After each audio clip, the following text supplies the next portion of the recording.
Going to start with the first thing.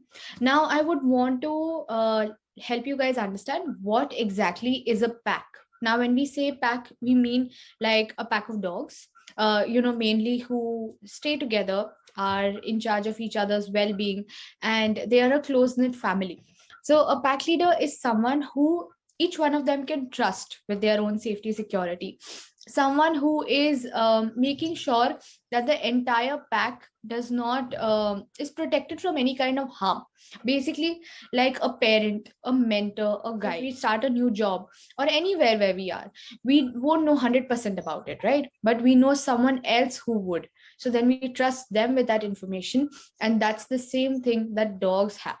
They always require some sort of leadership in the house, some sort of leadership wherein they understand what is okay, what is not okay. Now you see there are two dogs here in the screen, right? On your left, you will see a dog in the forest, and on the right, you will see a dog at a balcony.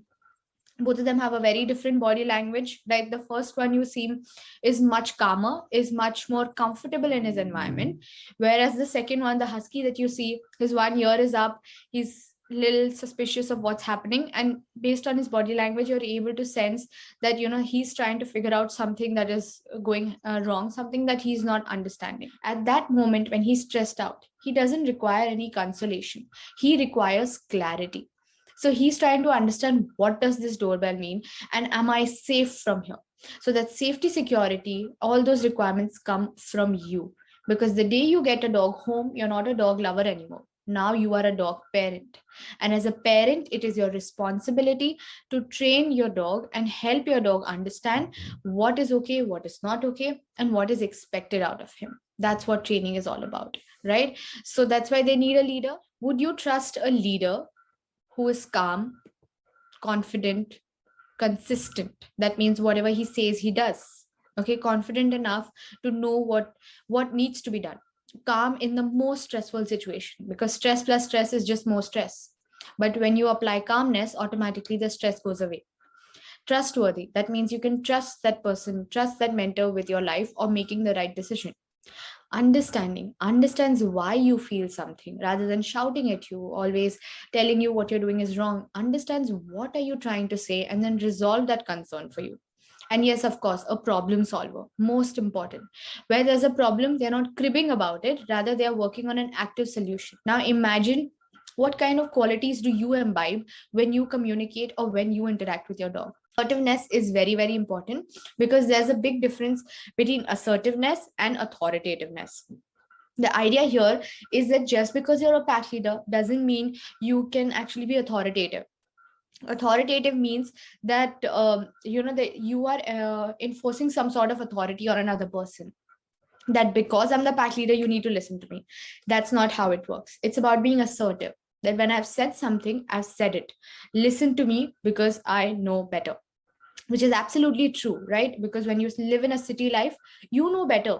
Okay. And persistence is of utmost importance. We're going to discuss it further as we go on. Now, how do you become a pack leader? This is one of the most common questions that is always asked to me.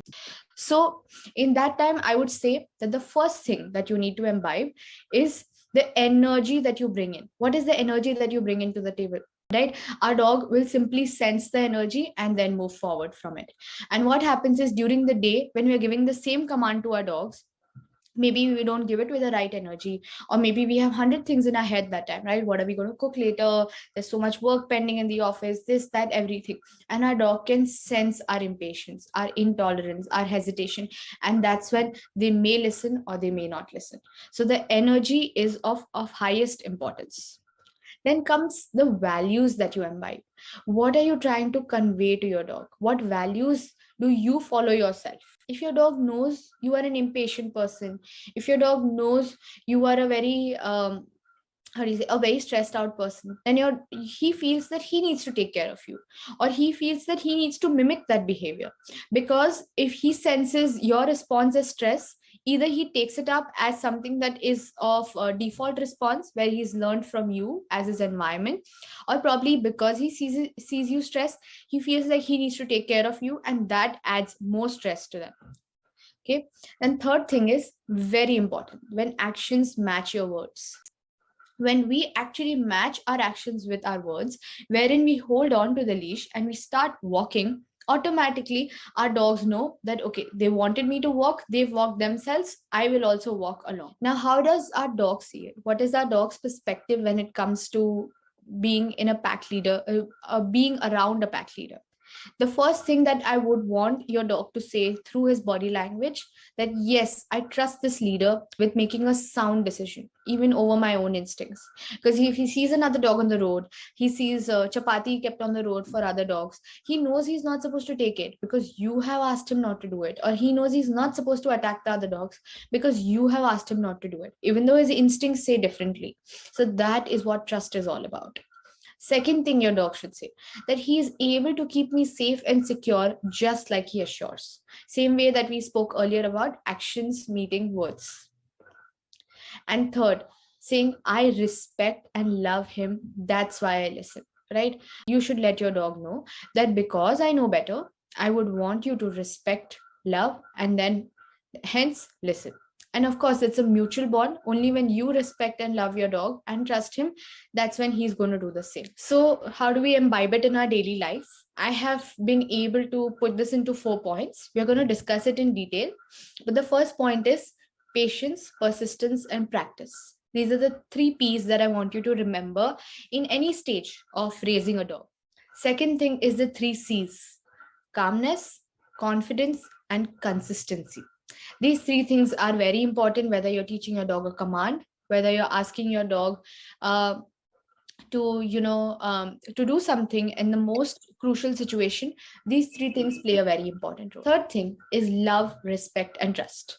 This needs to be mutual, because only when you offer love, respect, and trust unconditionally, you're going to get the same from your dog. And lastly, as I said, not authoritative but assertive. Okay. And lastly, end goal here is freedom and responsibility. We give our dogs the freedom. We tell them, yes, you can do whatever you want to do, provided you are responsible enough to know what is being taught to you, what is okay, what is not okay. You listen to us at the right time.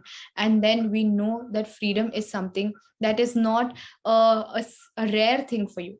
Freedom can be given anytime. Tomorrow, I take my dog to the beach. I know I can let him off leash and he can run and play because he listens to my commands. That's responsibility. He comes back when he's called. That is responsibility. Those are not control.